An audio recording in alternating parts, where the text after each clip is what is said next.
नमस्कार। मैं हूं सच्चिदानंद वशिष्ठ। सज्जनों, शास्त्रों की नाना प्रकार की जानकारियां हम आपको देने का प्रयास करते हैं। अब हम आपको वो जानकारी देना चाहते हैं जिसको कहते हैं पितृदोष। और पितृदोष में पहली बात यह है, पितृदोष होता क्या है, इसकी पहचान क्या है और इससे मुक्त हम कैसे हो सकते हैं। कई वीडियो में आपने सुना होगा, देखा होगा कि जो भी हमारे पितृ हैं, यानी माता पिता, दादा दादी, परदादा परदादी, नाना नानी, परनाना परनानी, सरनाना सरनानी, भाई बंधु, चाचा ताऊ, इनकी मृत्यु पर हम विशेष ध्यान नहीं देते हैं। क्यों? कि जो कर्म शास्त्र विहित कर्म हैं, शास्त्रों में बताए हुए कर्म हैं, उन कर्मों का हम लोप कर देते हैं। और लोप करने के कारण से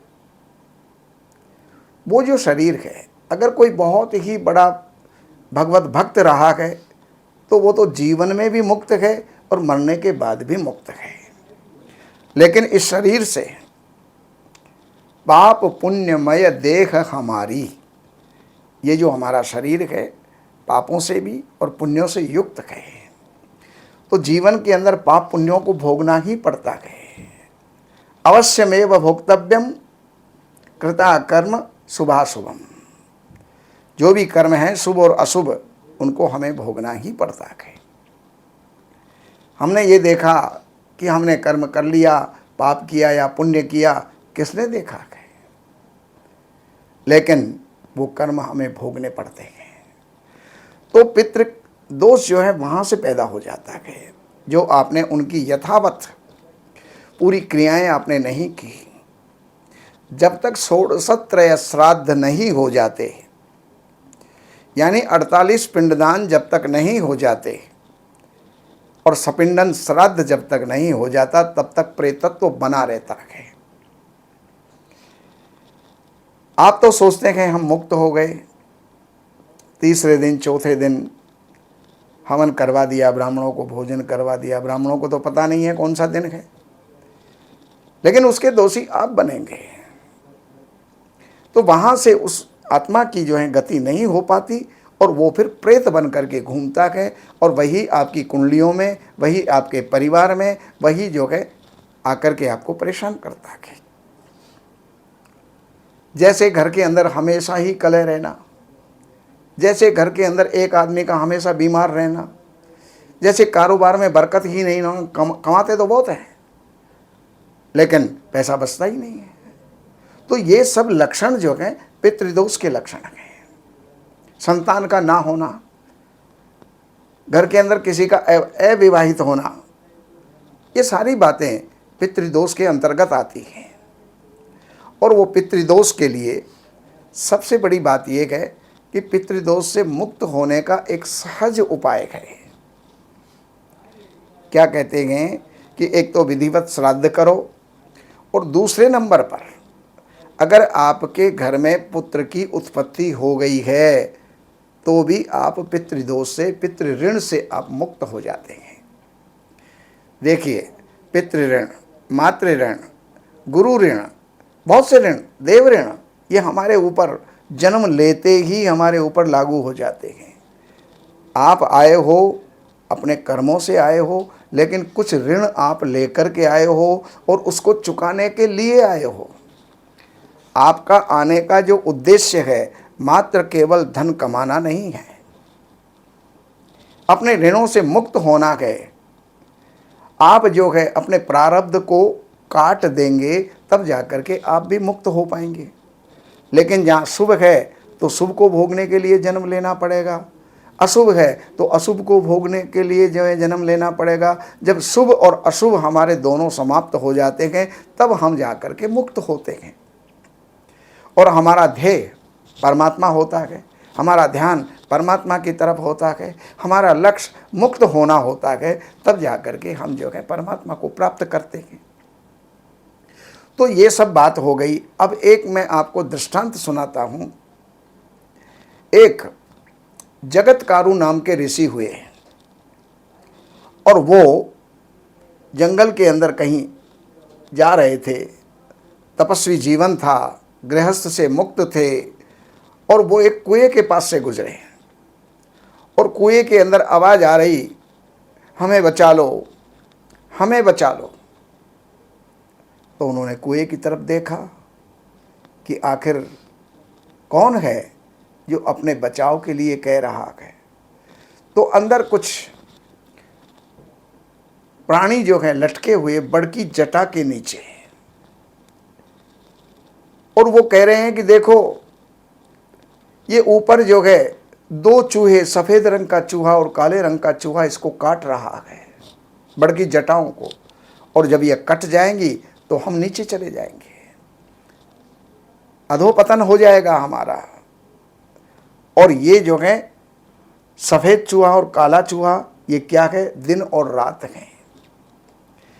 एक दिन एक रात गई तो ये जो है एक जरा सी कटिंग और हो गई, फिर कटिंग और हो गई, फिर कटिंग। तो चूहा का काम है कुतरना, और जो ही दिन रात, हर दिन रात चलते जाते गए, वैसे वैसे ही हमारी भी आयु क्षीण होती चली जाती है। जगतकारु ने कहा कि मेरे लिए क्या कर्तव्य है, मैं क्या करूं जिससे कि आप जो है इस बंधन से या इस कैद से या इस पतन से आप छुटकारा पा सकें। उन्होंने कहा, हे जगतकारु, तू हमारा वंशज है और आखिरी के अंदर तू ही बचा था, और तूने जो है विवाह किया नहीं, और आगे संतान कोई होंगी नहीं, और संतान जब नहीं होंगी तो हमें जो है कोई भी जल और अन्न देने वाला नहीं होगा। ऐसी स्थिति के अंदर हमें पतन को जाना होगा। हम दुखी होंगे। जब भी परिवार के अंदर कोई पुत्र उत्पन्न होता है तो ये पितरों की कृपा से प्राप्त होता है। पितृ प्रसन्न होकर के ये आशीर्वाद देते हैं जिससे कि आपका वंश चलता है, और आपने उसको काट दिया, छोड़ दिया, और ये कहते हैं ये तो सब ऐसे ही है, ये सब हमारे लिए नहीं है, ये तो सब स्वार्थ के बस ऐसा विधान बना दिया गया है। लेकिन ऐसा नहीं है। तो उन्होंने शादी की कि मैं शादी तो करूंगा, लेकिन मैं उसी से करूंगा जो मेरे नाम की कन्या हो, जिसका नाम भी जगतकारु हो, पहली कंडीशन। और दूसरी कंडीशन क्या, कि वो मेरे से जीवन के अंदर कभी भी कोई क्वेश्चन ना करे, प्रश्न ना करे, और जिस दिन प्रश्न कर दिया तो मैं उसी दिन छोड़ करके चला जाऊंगा।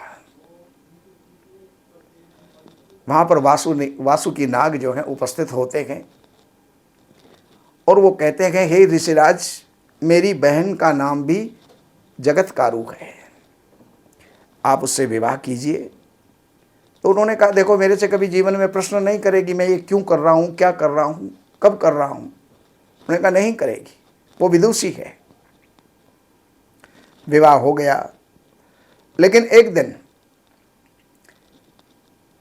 संध्या का समय हो रहा था, और संध्या का समय होते देख करके, और जगतकारु जो उनकी पत्नी थी, उसने सोचा कि संध्या हो जाएगी तो मेरे पति को पाप लगेगा, क्योंकि ये शयन कर रहे हैं।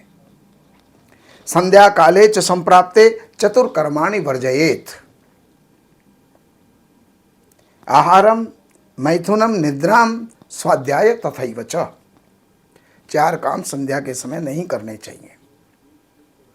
शयन नहीं करना चाहिए, भोग विलास में जो है नहीं जाना चाहिए, भोजन नहीं करना चाहिए, और स्वाध्याय पाठ अपना जो है नित्य प्रति जो वेद का पाठ होता है वो नहीं करना चाहिए।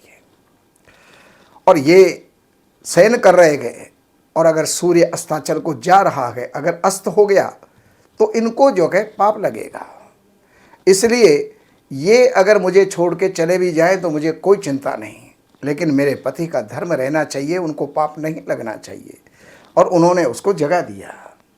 जगह देने के बाद उन्होंने कहा कि तुम्हें किसने अधिकार दिया था मुझे जगाने का, और ये लो मैं अब यहाँ से जा रहा हूँ।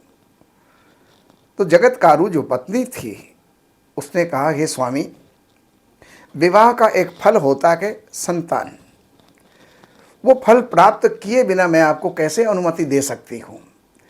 तो उन्होंने कह दिया कि अस्ति, अर्थात है, तुम्हारे गर्भ में बालक है।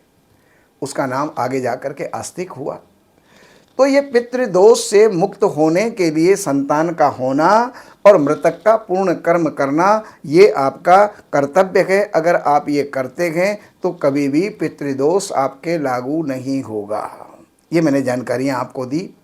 बाकी जानकारियों के लिए नंबरों पर संपर्क करके, कार्यालय से अपॉइंटमेंट लेकर के और कार्यालय की सेवाएं अर्पण करके, चाहे वो ज्योतिष से संबंधित आपका प्रश्न है या वास्तु से संबंधित प्रश्न है, व्यापार, स्वास्थ्य, विवाह, संतान, किसी भी प्रकार का प्रश्न है, आप जो है जानकारी लेकर के लाभ उठा सकते हैं। नमस्कार। हमारे यहाँ वैदिक ब्राह्मणों के द्वारा सभी प्रकार के पूजा पाठ, कर्मकांड, संगीत में विवाह, गृह क्लेश, काल सर्प दोष, व्यापार में रुकावट व नवग्रहों की पूजा आदि कराई जाती है। हमारे संपर्क सूत्र हैं 7838898421। देवज्ञ सच्चिदानंद वशिष्ठ जी से वास्तु, ज्योतिष, वैदिक अनुष्ठान, पूजा पाठ, महामृत्युंजय पाठ, शतचंडी पाठ, बगुलामुखी पाठ, भैरव अनुष्ठान आदि, राशि रत्न, रुद्राक्ष, कवच आदि हेतु संपर्क करें। हमारे संपर्क सूत्र हैं 7838898421। हमारी वेबसाइट है www.shrivashishth.com।